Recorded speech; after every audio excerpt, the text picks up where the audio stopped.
القيمة التسويقية للنادي الأهلي ترتفع إلى 49 مليون يورو، وأكثر لأول مرة في تاريخ النادي بعد عودة ديانج للفريق وضم زيزو وتريزيجيه وبرمضان، ليصبح الأحمر ثاني أكبر الأندية الإفريقية والعربية المشاركة في المونديال خلف الهلال السعودي المتواجد على القمة بالنجوم العالمية. حالة ترقب كبيرة في ميامي لوصول زيزو خلال ساعات قليلة جداً لأمريكا بعد مغادرته القاهرة مساء أمس بعد إعلان انضمامه للفريق رسمياً، واستقبال خاص ينتظر اللاعب من أمام عاشور وبن شرقي وبقية زملائه في الفريق.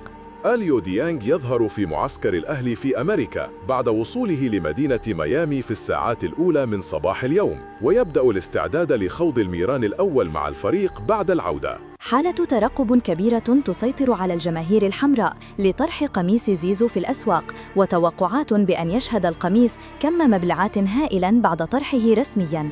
جلسة هامة تنتظر زيزو مع ريبيرو المدير الفني الجديد للأهلي ومحمد يوسف المدير الرياضي بعد وصوله لأمريكا، لمطالبته بعدم الاهتمام مطلقاً بردود الفعل على انتقاله للأهلي والتركيز فقط في التدريبات لكي يقدم الإضافة المطلوبة للفريق ويكون عند حسن ظن الجميع. هجوم عارم من جماهير نادي الزمالك على والد زيزو بعد تصريحه المثير للجدل مع مهيب عبد الهادي، والذي أكد فيه أن نجله 50% من قوة نادي الزمالك، وتأثير رحيله على الفريق الأبيض سيظهر الفترة القادمة.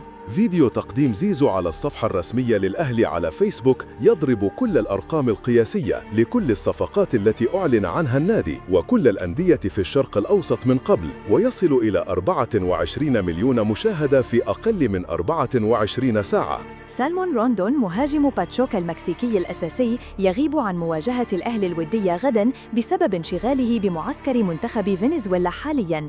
إقبال متزايد نسبياً خلال الأيام الأخيرة على شراء تذاكر مباراة الأهلي وإنتر ميامي الأمريكي في افتتاح المونديال بعد تخفيض أسعار التذاكر بنسبة 50% من الاتحاد الدولي. عماد النحاس يحذر لاعبي الأهلي من الحماس الزائد عن الحد في التدريبات لتجنب التسبب في إصابة أحد زملائهم قبل البطولة التي ستنطلق بعد 7 أيام فقط. محمد الشناوي يؤكد جاهزيته لحراسة مرمى الفريق أساسياً بعد تخلصه من الإصابة البسيطة التي شعر بها في المباراة الأخيرة للفريق بالدوري. تألق أمام عاشور بشكل كبير في ميران الأهلي في ميامي يلفت إعجاب ريبيرو المدير الفني الجديد للأهلي وزميله الجديد محمد علي بن رمضان، والذي تأكد أنه ينافس لاعباً بكواليتي مميز جداً ومهمته لن تكون سهلة.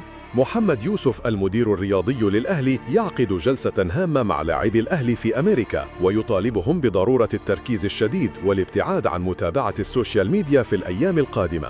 ريبيرو المدير الفني الجديد للأهلي يميل للاعتماد في مباراة باتشوكا الودية على نفس العناصر التي كانت تشارك في مباريات الدور الأخيرة، وإدخال العناصر الجديدة تدريجياً حتى لا يتأثر انسجام الفريق. تركيز كبير جدا يسيطر على يحيى عطية الله في تدريبات النادي الأهلي بميامي في ظل رغبته في تغيير الصورة المأخوذة عنه وحجز مكان أساسي في تشكيل الفريق بالمونديال. منافسة قوية وشرسة في تدريبات الأهلي بأمريكا بين تريزيجيه وبن شرقي على كسب ثقة ريبيرو وحجز مكان أساسي بتشكيل الفريق في المباريات القادمة. لاعبو الأهلي يلجؤون للبنج بونج والبلاي ستيشن للتغلب على وقت فراغهم في معسكر الفريق في ميامي.